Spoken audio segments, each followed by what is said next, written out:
So the debate on ratification really begins in earnest in late September, early October of 1787, and in two ways. One, the proponents of the Constitution, recognizing the fact that if people think of this as a nationalist constitution, will reject it, take a different name. They call themselves Federalists and say it is a federal constitution. In fact, the first pro-ratification pamphlet is written by a guy named Pelatiah Webster, and he talks about the federal constitution, and we are Federalists. Strongest grounds for opposition, in addition to no Bill of Rights, is the states are ceding too much power. It is no longer a federal constitution. Yes? It seems like a lot of states like this, but I don't see why they would. It seems very, I don't know, to me it seems like it could become tyrannical very easily. It could, yeah. Are the states hoping that they will be in Congress? Okay, the states, two reasons why states are going to oppose it, or people who have power in the states are going to oppose it. One, they're ceding, the states are losing power to the national government, okay? Secondly, the more ideological reason is state constitutions have bills of rights which protect your rights, and you as an individual have more control. You're more likely to know who your state representative is than your congressman. Remember, in Massachusetts, there is one state representative for about every 150 people. There's going to be one representative in Congress for every 30,000 people. So there are going to be far fewer representatives in Congress, and they will have a tremendous amount of power. So the states are going to lose power under this. And remember, people like Madison and Hamilton had been arguing for doing away with state power for a while now. So having them draw up a constitution, that's exactly what is going to happen. I'm not sure if this is answering your question. I actually meant the other way. Why do some of the states want this? Why do they want Okay, so these states want this because in the Senate they're going to have an equal number of votes. Georgia wants this because Georgia's at war with the Creek Indians. They want the federal government to help them there. So these states see this as an abridgment of, the states do have a role in this, or they have a role in this, much more so than these states see, because these states see the little states are going to have a lot of power here, even though it is creating a national government. So it's a complicated story. I'm making it probably more complicated than it needs to be. It is a funny thing. Some of the smaller states now support it because they see that they are protected under this and they can live with it. They see also Maryland has been having this border war with Pennsylvania and a border war with Virginia. Well, now Virginia and Pennsylvania are going to have less power than this federal government will. And you see similar issues in other states.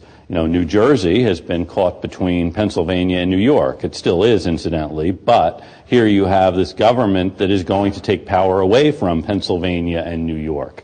So there is that reason. There are local reasons for supporting it. In Maryland, in each state, there have been particular issues. For example, the whole issue about debts and contracts. The Constitution forbids any state from violating contracts. So if you are making anything but gold or silver legal tender in payment of debts. So if you are in a state like, say, Rhode Island, and the legislature keeps saying you can pay your debts in corn, and you happen to be someone who has loaned money to people, you're going to want Rhode Island to be prohibited from passing laws to make other things legal tender, or violating contracts, and so on. So there are going to be reasons why people within states will support this. Other people are going to oppose it. But in these states, the majority seem to think this is a pretty good thing. Okay? So remember this whenever we're talking about a political issue. There are going to be all kinds of shades and sides in the debate. Now, the proponents of ratification begin by calling themselves Federalists, when in fact they're nationalists. They're proposing a national constitution, but they realize, with some federal features, enough to get people like Ellsworth and Dickinson and so on board, and legitimately. I'm not saying this is some big scam they're pulling on the rest of us who want to preserve the powers of the states. But they also recognize the power of words. If they had come out of the convention saying this is a national government, it wouldn't have been ratified. Okay?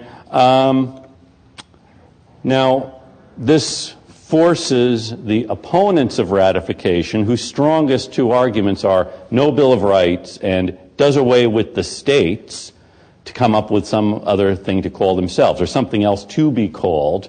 And since they are primarily the Federalists, that is, proponents of state power, they're really left without anything to call themselves. So they become the anti-federalists. Now remember, no one goes around saying, I'm an anti-federalist. They say, I oppose ratification. It's not a formal group. We'll talk a little bit about it, I hope, before the evening is over. Okay. Now, in addition to Pelatiah Webster's pamphlet, and just to confuse students further, second big pamphlet is by Noah Webster. As far as I know, they're no relation. No, Pelatiah. P-E-L-I-A-H.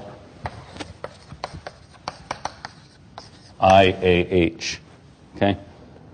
Has anyone heard that name before, by the way, Pelatiah? Anyone know anyone named Pelatiah? You do know someone named Pelatiah? I'm a genealogist looking back. Oh, okay.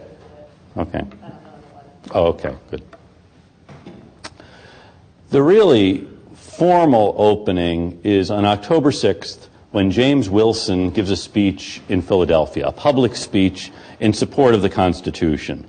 And Wilson is a great, well, maybe not a great, he's a Philadelphia lawyer. And he knows how to argue a case, and he makes the case for the Constitution, and actually countering this argument that the Constitution should not be ratified because it lacks a Bill of Rights. That's false, Wilson says.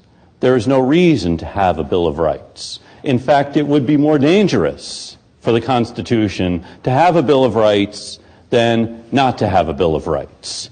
This government will not have any power to infringe on rights because it is a government of limited powers. Every power not given is reserved. So, for instance, the liberty of the press, he says, has been a copious source of declamation and opposition. People saying we can't support the Constitution because it attacks liberty of the press.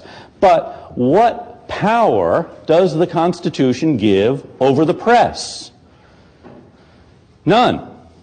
I mean, nothing in here says Congress is going to have any power over the press. That means liberty of the press is protected in the states because the states have not given up any control over the press to the federal government. It would be more dangerous if we had created a government and said, okay, we are going to protect some rights, because that would mean every right we didn't list would be under attack. But we don't list any rights. So we have, though, listed the powers of government, and every power not given is reserved. So you have nothing to worry about. Okay? Turns out not to be a very effective speech in convincing people because people are suspicious of this. We'll get back to this in a bit. And Wilson becomes actually a target for the anti-federalists, the opponents of ratification, partly because of just his personality. He's very smug and smart, and he's smarter than you are. So he's explaining this to you boobs who don't understand. This is a government of limited powers, probably something you're not able to understand, but he does. And it said he could walk home by the light of his effigies because he becomes the target for the anti-federalists, the opponents of it. All you need is the smug, arrogant guy saying, I know better than you do. What do you have to worry about? You're a bunch of boobs. You can't see this. Anything not given is reserved. We'll get back to Wilson in a bit. And others, opponents of ratification, address this saying, well, what's the big hurry? Why don't we have time to deliberate over this? In fact, in Pennsylvania really becomes contentious because the supporters of the Constitution want to get this thing through quickly. And first, they want to call for a convention. In fact, Wilson's speech is meant to drum up support for this state convention so Pennsylvania can ratify the Constitution.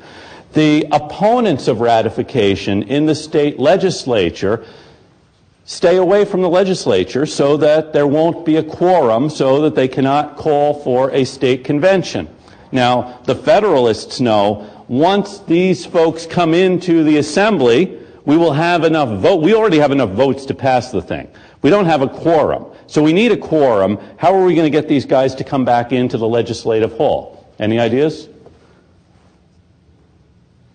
Force them. Good. Yeah. So the Federalists in the state legislature have the sergeant at arms summon the militia to go round up the opponents of ratification who are staying home, arrest them, and bring them into the assembly so then we can have a vote on calling a state convention. Now, yeah, that's going to be effective as far as getting the vote done, but if these guys are saying, we're opposing this because it is going to create a tyrannical government which will trample on our rights, and even before it started, they have members of the legislature being arrested, it's going to look bad. And then you have Mr. Wilson talking about, you just don't understand, your rights aren't in jeopardy. So they do call for a state convention, and it will meet in December. We'll get to this in a bit. Now, meanwhile, other folks are attacking this speed with which these guys are trying to push this thing through. Richard Henry Lee, asks about, that's actually a great quote, the greatness of the powers given, the multitude of places to be created, produces a coalition of monarchy men, military men, aristocrats, and drones, whose noise, impudence, and zeal exceeds all belief. There's lots of people who are supporting this because they see there's going to be a job for me in this new government. Okay? Whilst the commercial plunder of the South stimulates the rapacious trader, in this state of things, the patriot voice is raised in vain, which it certainly is. I like that line, the rapacious plunder, the rapacious trader. Okay, you want to jot that down for when you're running for office? Okay.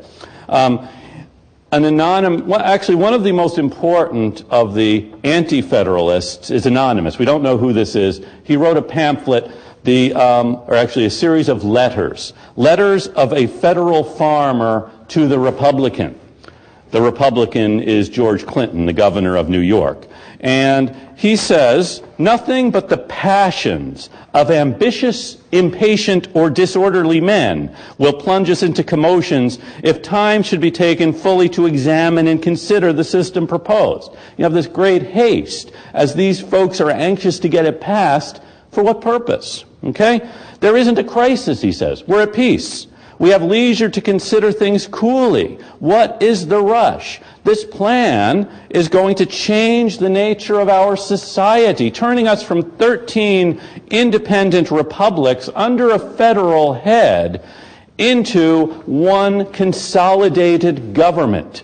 And one thing these guys know is a consolidated government inevitably becomes tyrannical. It's, simply the historical truth with which they lived. So you have these fairly reasonable critiques of what this is. We'll get into more of them. Actually, on the other side, Wilson tries to counter this argument with this very high-minded attack on, these morons who oppose ratification. And someone on the Federalist side writes, a recipe for an anti-federalist essay. Okay. And, frankly, the anti-federalist essays do have a certain sameness to them. Well-born, 9 times. Aristocracy, 18 times. Liberty of the press, 13 times mentioned. Liberty of conscience, once. Negro slavery, once mentioned. Trial by jury, 7 times. Great men, 6 times repeated. Mr. Wilson, 40 times. And lastly, George Mason's right hand in a cutting box, 19 times.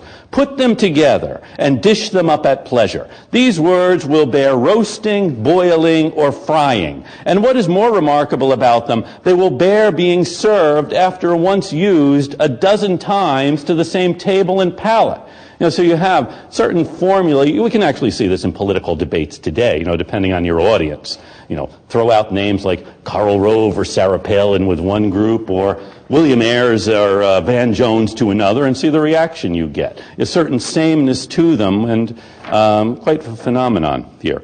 Anyway, you have the arguments being advanced by the opponents, ridiculed by the Federalists, with some perhaps justification, but there are some guys who are worried about this system you can't dismiss quite so easily. In fact, one of the most important is Thomas Jefferson. James Madison sends him a copy of the Constitution after keeping him informed of what had been happening in the spring, and Jefferson is astonished. He's even more astonished when he reads James Wilson's speech. He thought it was too legalistic, because he said it might have suited the audience for which it was intended, but it will never do for Americans. Boy, try that. No. Okay. It's too legalistic. Every power not given is reserved. And Jefferson says, a Bill of Rights is what the people are entitled to against every government on earth. And also he makes a legal case for a Bill of Rights. Madison says, Bills of Rights are parchment barriers. Virginia has a Declaration of Rights, guarantees liberty of conscience. That didn't stop the Episcopalians from taxing the Baptists until we passed the Virginia Statute. Jefferson says, well, yes, but if there is a Bill of Rights, and if Congress oversteps its authority by violating one of the Bills of Rights, a person whose rights are violated can go to court. If there's no Bill of Rights, they can't do that. So, and the absence of a Bill of Rights staggers Jefferson, as it also does John Adams. And Adams is the American ambassador in London, Jefferson is in Paris, and they correspond with one another about the Constitution, which incidentally, they both really want to accept. They know we need a stronger federal government because right now we're in debt. We can't do anything about it. We need a government that can take care of international affairs. So here are the things, Jefferson writes to Madison. He knows Madison had a big hand in this. And he says, there are some things I really like about the plan. The government doesn't rest on the state legislatures. That's a big thing. There's a division of powers between the executive, the legislative, and the judicial branch. The legislature alone, or the House of Representatives alone, can levy taxes or can start money bills. For this reason alone, Jefferson says, he supports the idea of letting the people vote for their representatives. Jefferson, incidentally, is a little leery about the people doing too much. He also likes the compromise between the large and small states. And he also likes the fact that the representatives vote as representatives and not as states. And he also likes the fact that the executive can veto legislation. But there are some things, he said, which stagger his every inclination to support the thing. First and foremost, no Bill of Rights. Second, almost as important, the president can be re-eligible for election. He will, he said, be a bad edition of a Polish king, constantly re-elected, and each opportunity for a new choice every 4 years will lead to great excitement in France and England, as each one will want either an Anglo man or a Gallo man in office. The House of Representatives, elected by the people, will not be equal to the task of checking the president. You're going to have lots of little guys in the House of Representatives, no real standing to challenge executive authority, which Jefferson thinks is essential. And he says, wisdom's never going to come out of the House of Representatives any more than virtue is going to come. You can't, yes, Ingrid. He's objecting to the president being re-elected? Yeah, eligible for re-election. And again, he thinks re-election is going to come from the House of Representatives. Yes, the president is eligible for re-election for as long as he wants. There is no term limit for the president. And Jefferson thinks that's a bad thing. Excuse me? He wants term limits for the executive, yes. Adams, who is in London, also sees things he doesn't like in the Constitution, but he has actually different reasons from Jefferson's. Adams really worries about the Senate. You are afraid of the one, he writes to Jefferson, I of the few. We both agree that the many should have a full, fair, perfect representation. So Adams thinks the Senate will have too much power. Jefferson thinks the president will have too much power. Neither one thinks the House of Representatives will amount to anything.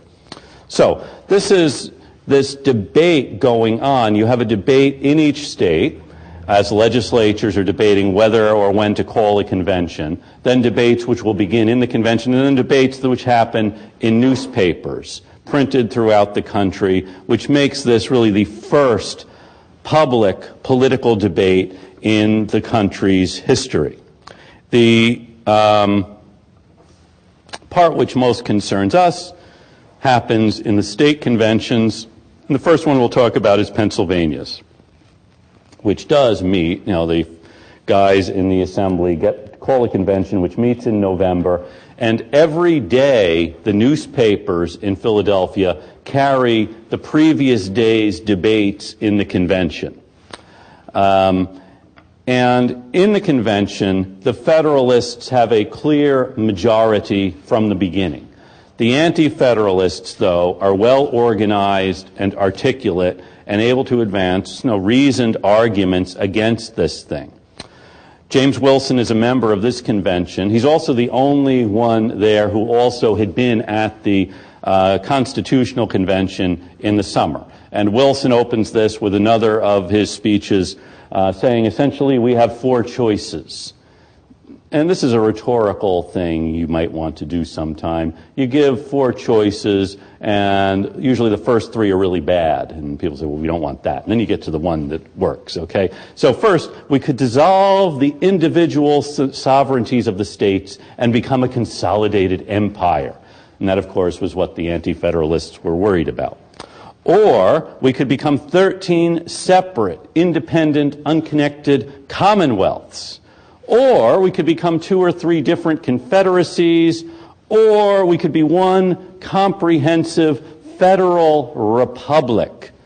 This new system, Wilson says, is a federal republic, but he insists it's not a new idea. It actually comes from Montesquieu. And Montesquieu, you'll recall, was the authority on political society. So if something comes from Montesquieu, it must be okay. And Wilson says if this were a consolidated government, he would be against it. And the writers who see only monarchical, aristocratic, or democratic governments miss something. The ancients, he said, those ancient folks in Greece, had no idea of representation. The world has left to America the glory and happiness of forming a government where representation shall at once be the basis and the cement of the superstructure. It's a great speech. And as I said, the Anti-Federalists are articulate and well organized, and at the end of it they say, well, okay, this is great, but how come there's no Bill of Rights? And Wilson says, well, first, we didn't think of it until it was too late.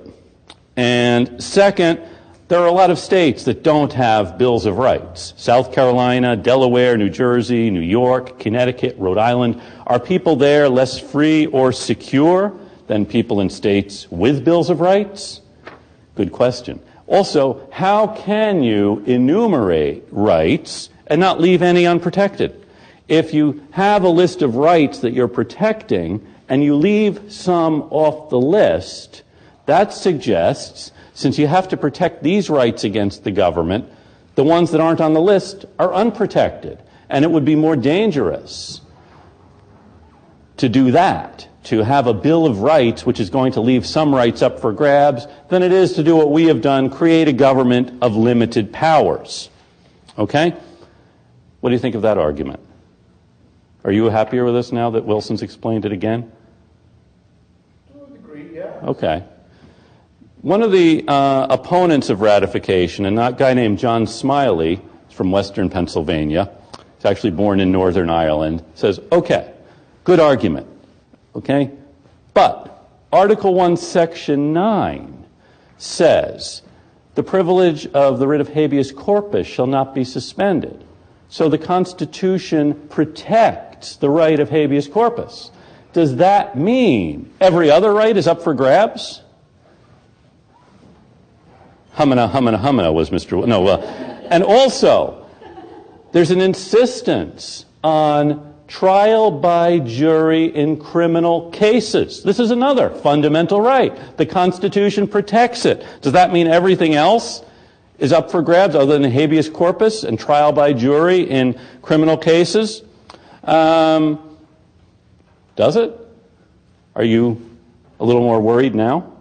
I didn't study law, unfortunately, but I can see how... You see, that's the thing. We don't need to have studied law because this is something, you don't need to be a lawyer to understand this. This is creating a political system for all of us, not just for lawyers. So, and it's a fortunate thing, I think, that you didn't study law.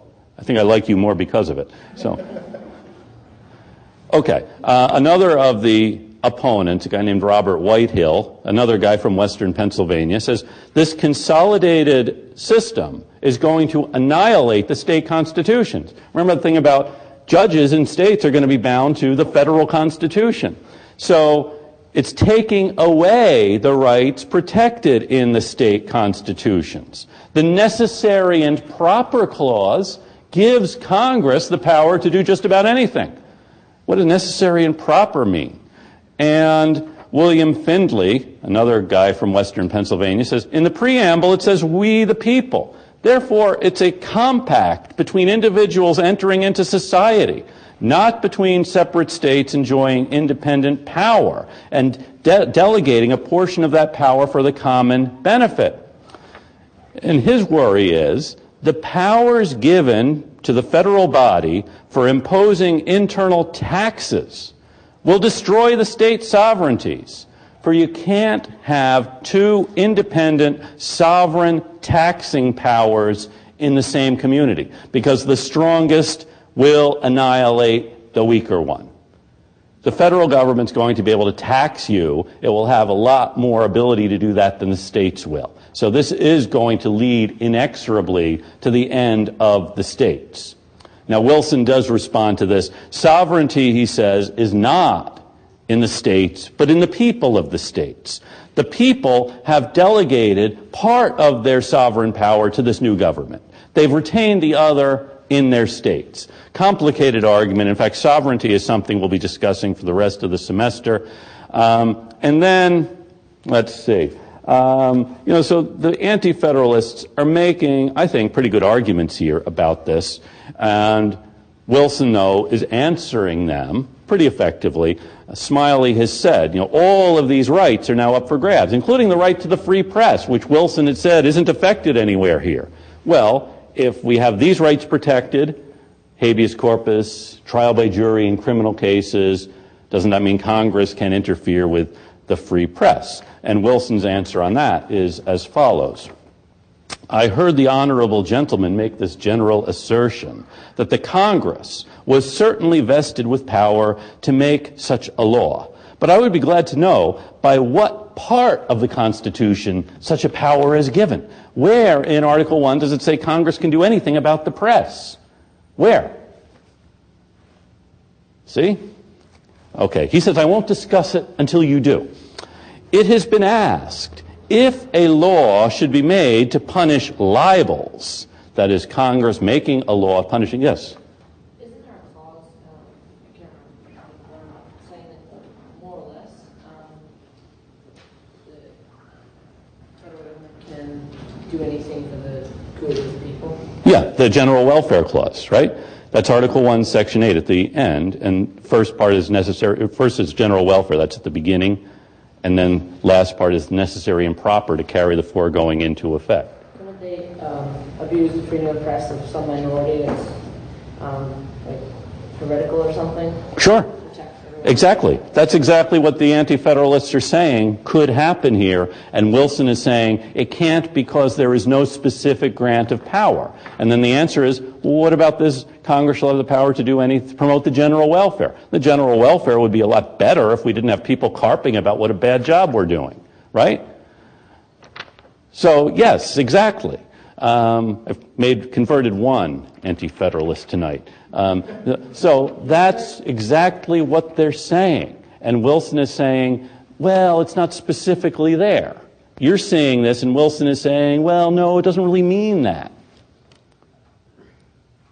Yes, did you have a... As it is, it sounds a whole lot like the ideas of the French Revolution, Montesquieu and all those people. It comes very close to the very constrained vision that the government knows better than the people. Right, exactly.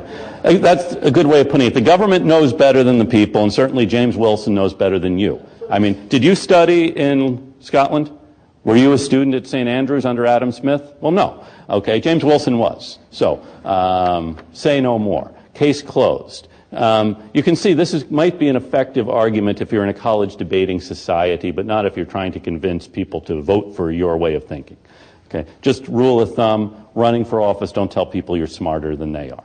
Okay, okay, so Wilson goes on explaining why you don't need to worry about Congress doing anything about punishing sedition or libel. It has been asked, if a law should be made to punish libels and the judge should proceed under that law, what chance would the printer have of an acquittal? And it has been said he would drop into a den of devouring monsters, which is what you were saying, right? Okay. I presume it was not the view of the honorable gentleman to say there's no such thing as a libel, but a libel will happen within a state, it will be punished in a state, and so on. And then for this complaint you have raised, and Mr. Smiley raised, about the necessary and proper clause, essentially giving Congress every other power Congress thinks it should have, can the words, Congress shall have power to make all laws which shall be necessary and proper to carry into execution the foregoing powers, be capable of giving them a general legislative power? Can it?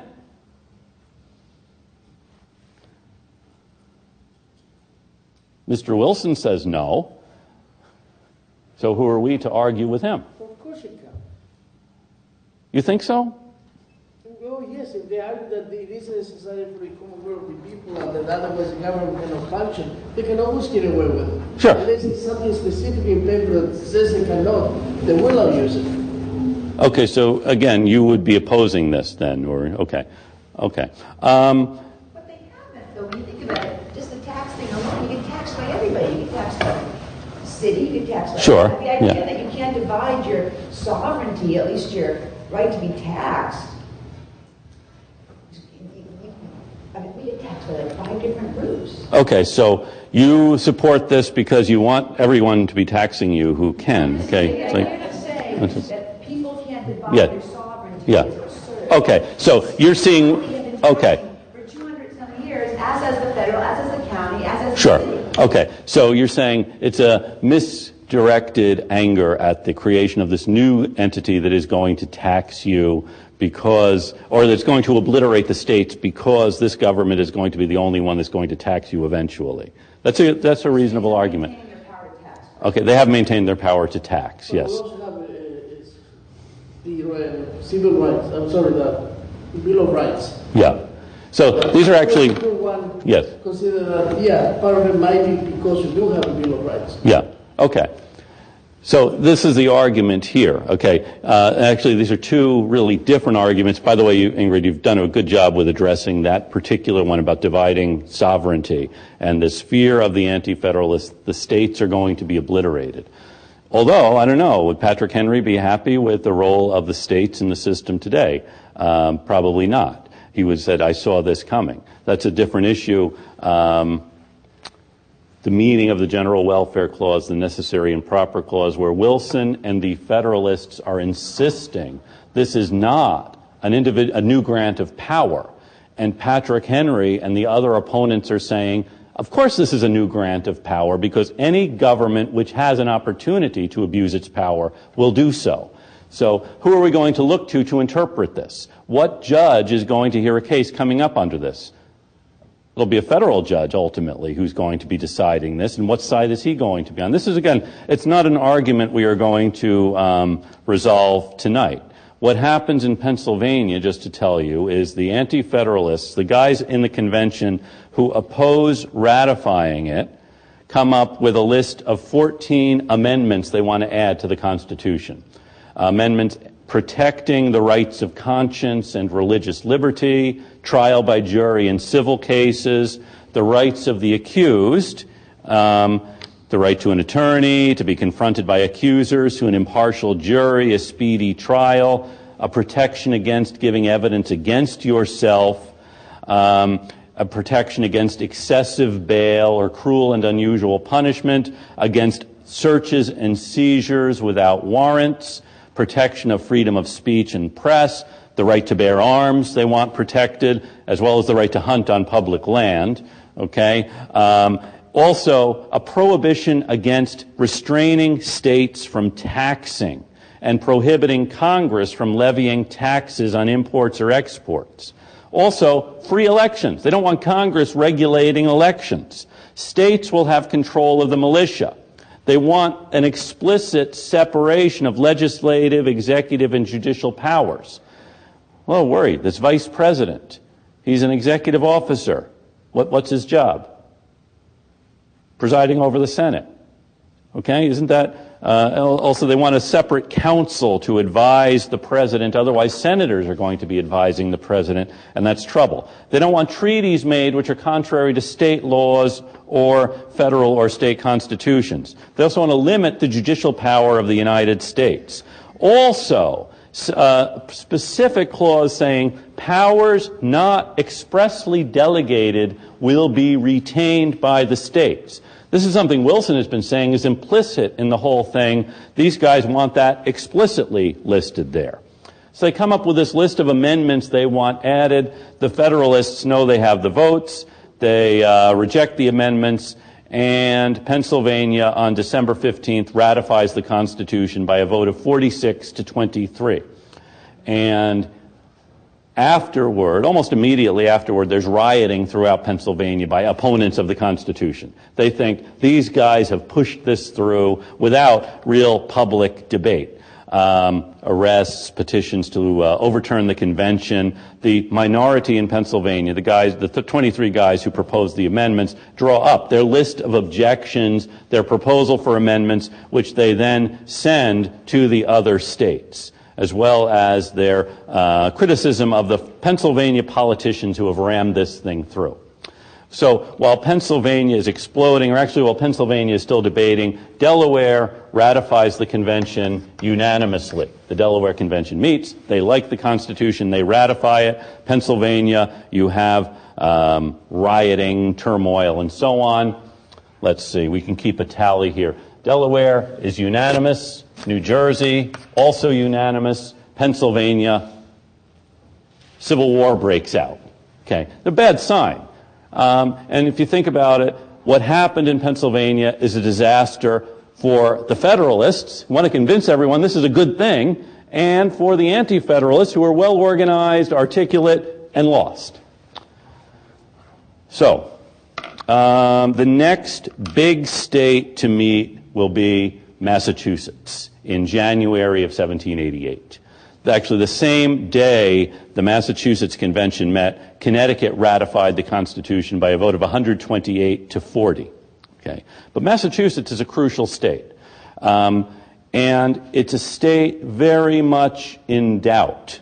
355 delegates to the Massachusetts Convention, which met at the Long Lane Meeting House in downtown Boston. Many of the delegates, actually about 18 or 20 of these guys, in January of 1788, in January of 1787, had been part of Daniel Shays' army attacking the federal arsenal in Springfield.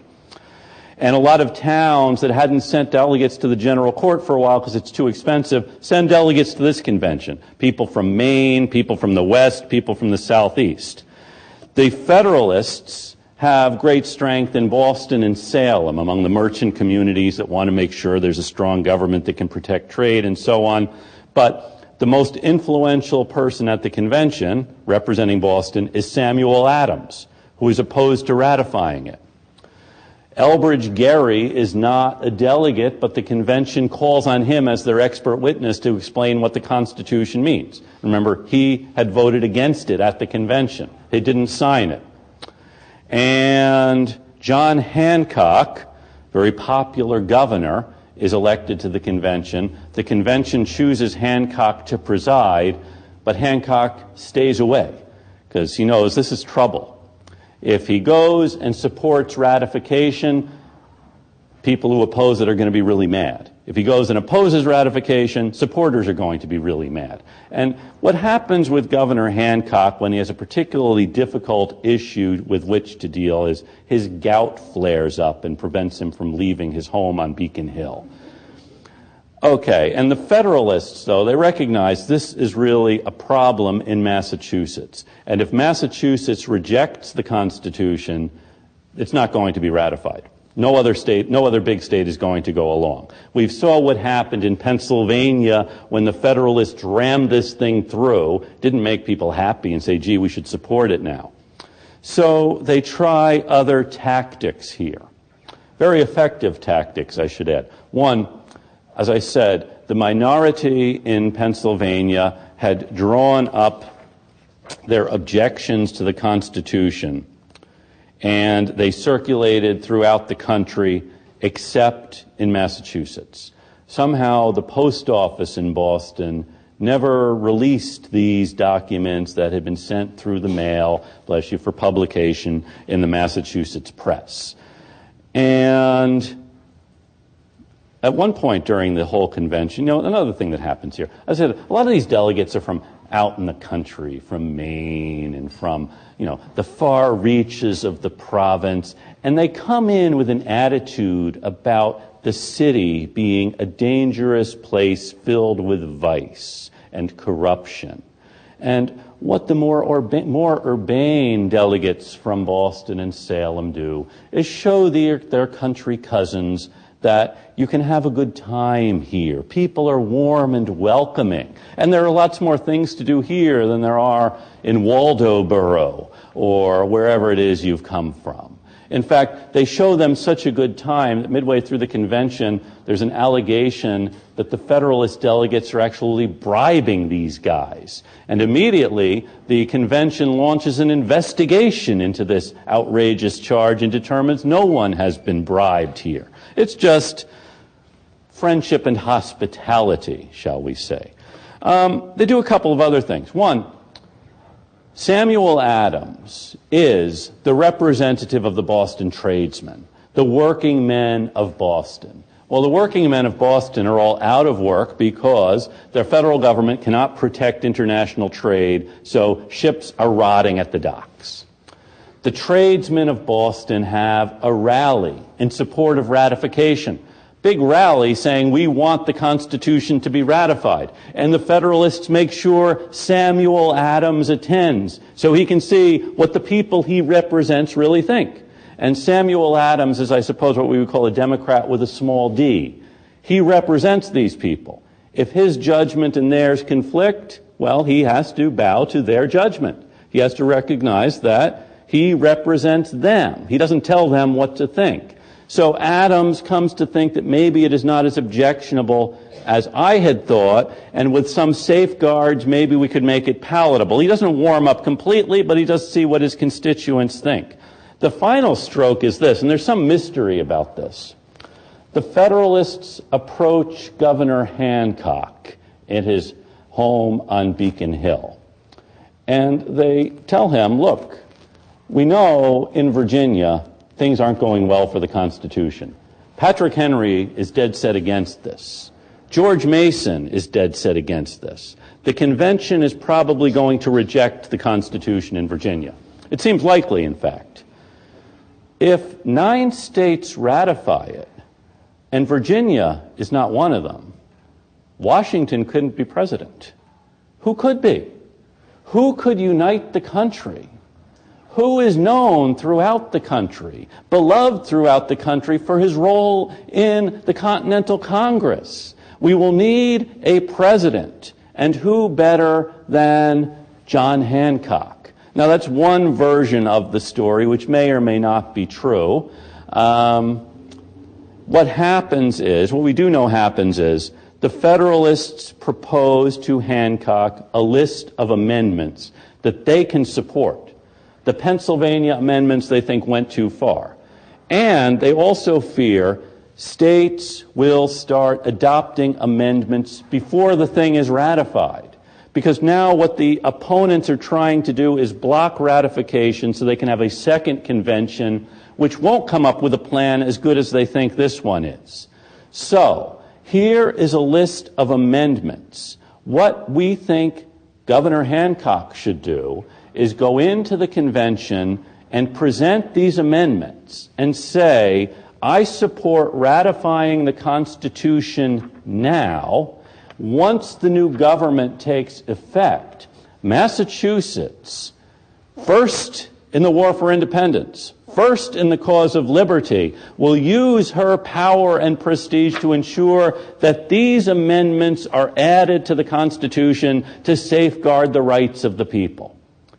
So Hancock does this. He's carried into the convention on a sedan chair, and he reads a speech announcing his support for ratifying the Constitution, adding amendments afterward.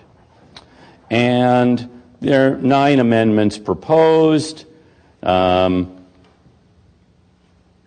of them are more notable than others. And what happens is this: by a vote of 187 to 168, Massachusetts ratifies the Constitution and proposes adding amendments later. Samuel Adams gets up too and proposes, amendments, and this then becomes, this is a big breakthrough for ratification. And the Long Lane Meeting House where the convention was held, anyone know what street it was on? Long Lane. Okay. Long Lane becomes Federal Street. And Massachusetts ratifies, amendments to be added later, and this is a big breakthrough for ratification. Okay? This means that at this point 6 states have ratified. Massachusetts, Pennsylvania, Delaware, New Jersey, Connecticut, and Georgia. Okay? Now, at the same time Massachusetts is meeting, the New Hampshire Convention meets in Portsmouth. The Federalists look around the room, say, who are all these people? They realize there are more opponents than supporters of ratification, so they immediately call for an adjournment, because they know if New Hampshire rejects it, no one else, it'll be over for the Constitution. So, New Hampshire does not vote on ratifying in January. 6 states have. In Rhode Island, the legislature has the Constitution sent out to the town meetings, and the vote in Rhode Island is 237 people in the town meetings vote to ratify the Constitution, 2,708 vote against it. So then what happens in South Carolina and in Maryland, in April, conventions meet, they vote to ratify with amendments. So Massachusetts becomes the model. The state will ratify the Constitution to carry it into effect, and then will push for amendments. Any questions so far? Okay. The big question becomes, will 9 states ratify? And in the summer of 1788, you have 4 state conventions meeting: New York, Virginia, New Hampshire, and North Carolina. Okay. North Carolina is almost certain to reject it. New York also is almost certain to reject it. In fact, the 46 anti-federalists are sent to the New York Convention, 19 federalists. They meet in Poughkeepsie, for those of you who are interested. And at this point, the New York anti-federalists are becoming a clearinghouse for the other guys who want to block ratification. So that means it depends on Virginia and New Hampshire. Okay?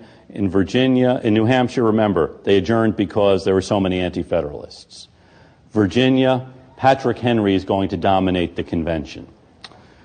Very closely divided convention anyway, but they meet on June 2nd, and actually the debate is dominated by Patrick Henry on one side, who is probably the greatest orator of the 18th century, one of the greatest trial lawyers in the history of the country. There is one story about Henry arguing a case before a jury so powerfully and effectively that the jurors stood up applauding at the end of his summation, voted not guilty, picked Henry up on their shoulders and carried him out of the courtroom.